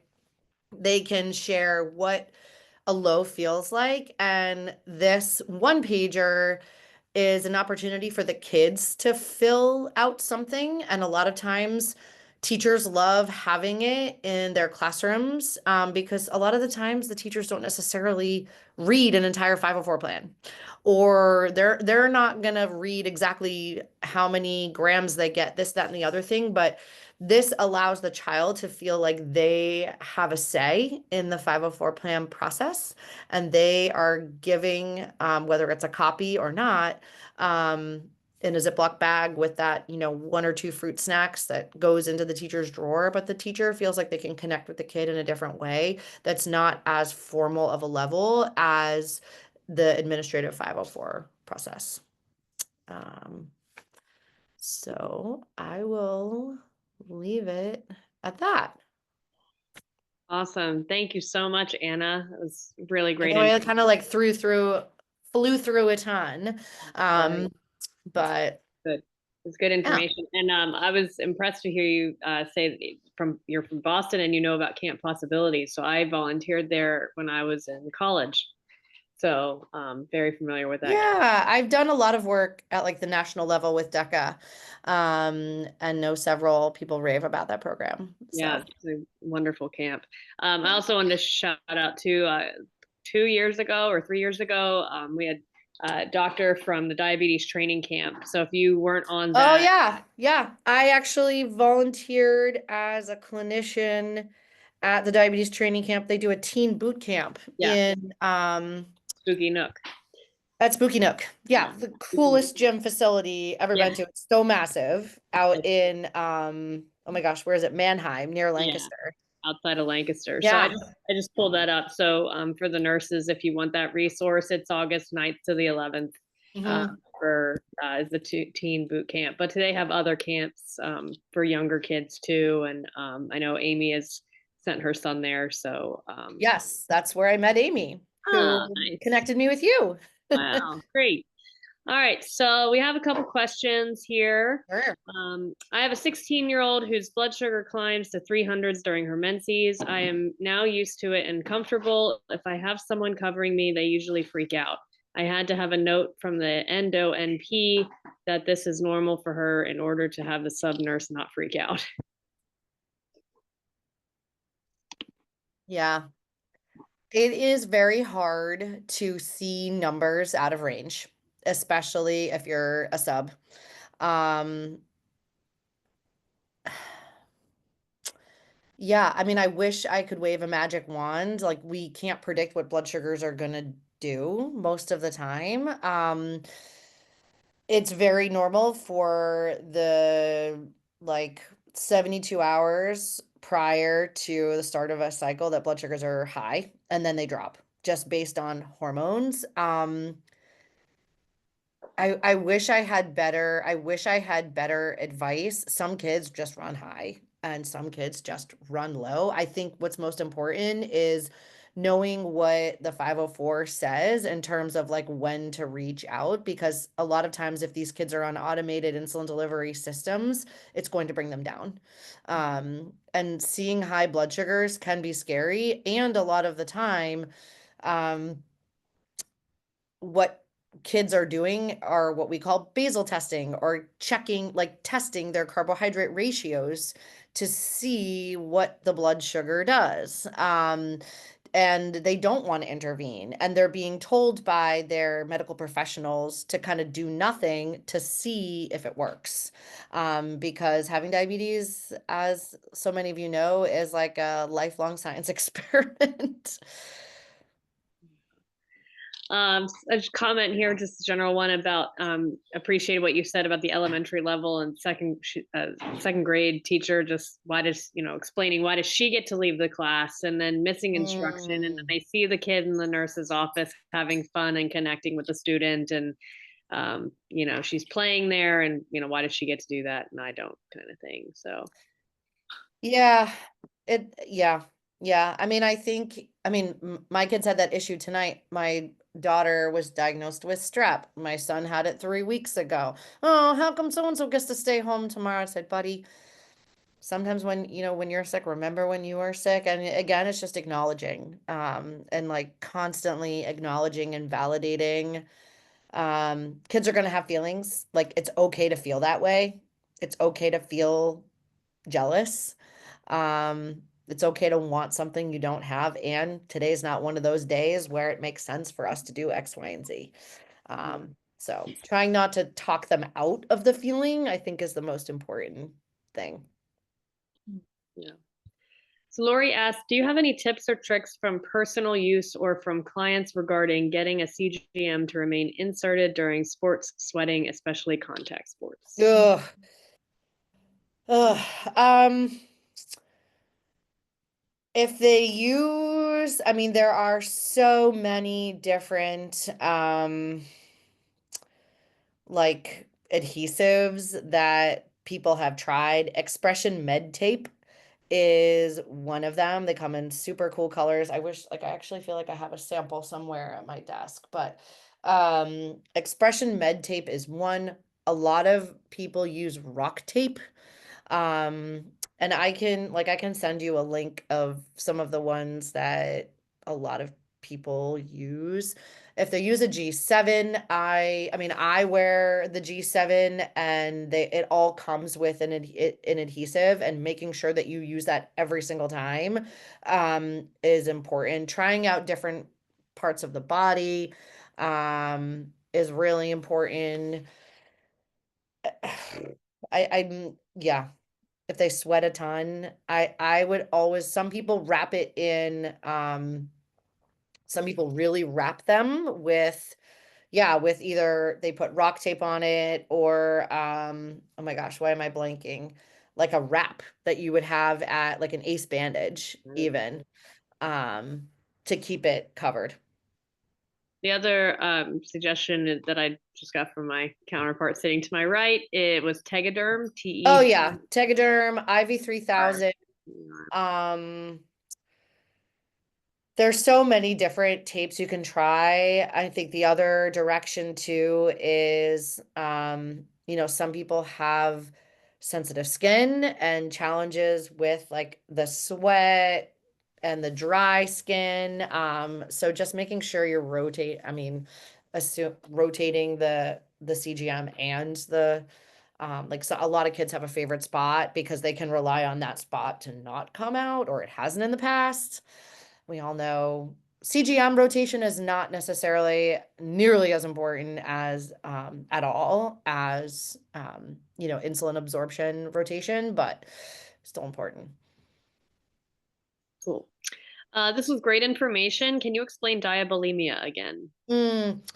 So diabulimia really is, it's a term that is when, because, well, I'm going to try to explain this. It's really when students choose to restrict insulin, like they just don't take their insulin in order to lose weight. It's, some kids will purge and vomit. It's basically an eating disorder that's specific to diabetes, but it's not like diagnosable or recognizable by the DSM-5, which is the code for differential diagnosis in the world of mental health. But if you see a child who's just like, or a kiddo or young adult, they don't want to take their insulin. They are avoiding coming to see you when they normally do. Participating or exhibiting a lot of the types of symptoms that other eating disorders mimic, like wearing baggy clothes or just not wanting to eat, that could be kind of a red flag. But yeah. Okay, next question. I have a student who doesn't want to intervene. He wants to let it ride, essentially. Parameters are set to test ketones 250, but he doesn't want to until 300. I know parents get to override parameters, but any advice on how to keep them on the lower end or let them have this as control? I think I don't really think there is that big a difference between 250 and 300 a lot in terms of ketone checking, or if that's one example. I will tell you, in 36 years, in the last 20 years, I think I've checked for ketones once. I think that is a student, if the site is ripped out. I think it depends on like, why is it really important that the ketones, if the site is ripped out, or I don't know. I think it's more important as like, why is that part of their like protocol? I don't really think there's a clinical difference between 250 and 300. And find out like what from the behavior perspective is the kiddo struggling with. Is it like one more trip to the office? Is it that they don't want to miss X, Y, and Z? Yeah, but from a clinically significant perspective, a lot of kids are 250 like 3 times a day. Um, yeah, especially a kiddo who's trying to find their independence. Good. Just some other ideas for how to keep a CGM on. Someone said Coban works great, and we used tincture of benzoin dry to tacky, and then Tegaderm and insert through the Tegaderm. I mean, people are so creative with their tactics to try and keep stuff on. Yeah. I actually think this is where like social media and YouTube is really, really Like the helpful. TikTok video. Because I mean, I'm personally one of those people that does not have any skin issues, and I cannot remember the last time, unless like one of my kids like knocked it off. I don't think I've ever, knock wood, had a CGM not stay on the full 10 days ever. But I am also like 40 and not like a sweating football player. Right. Yeah. Another suggestion was antiperspirant Yeah. applied first. Sim patch is super sticky. And then Amy gave us a link here, so I will put that in the follow-up information.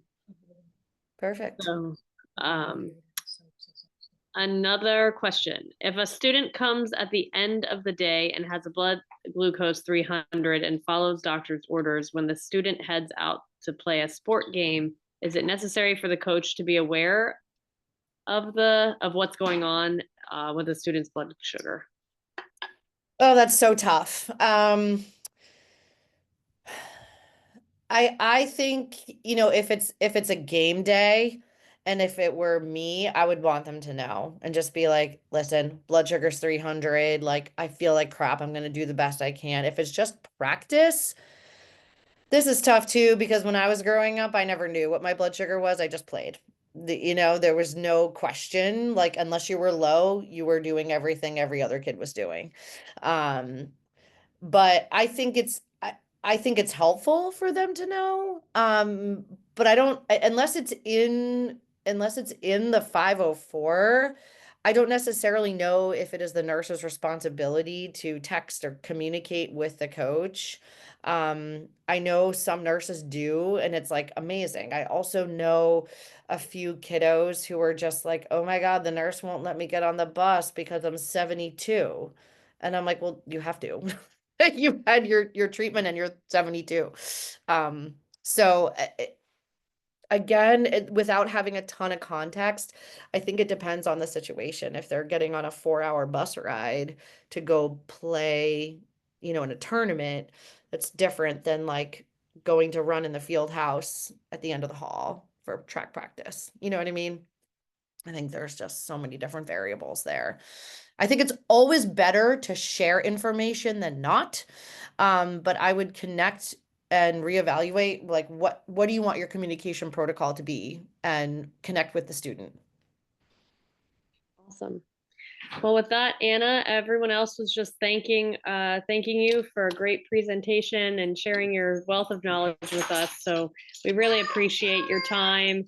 And I think with that, it's 8:30, a little bit after. I apologize. Okay.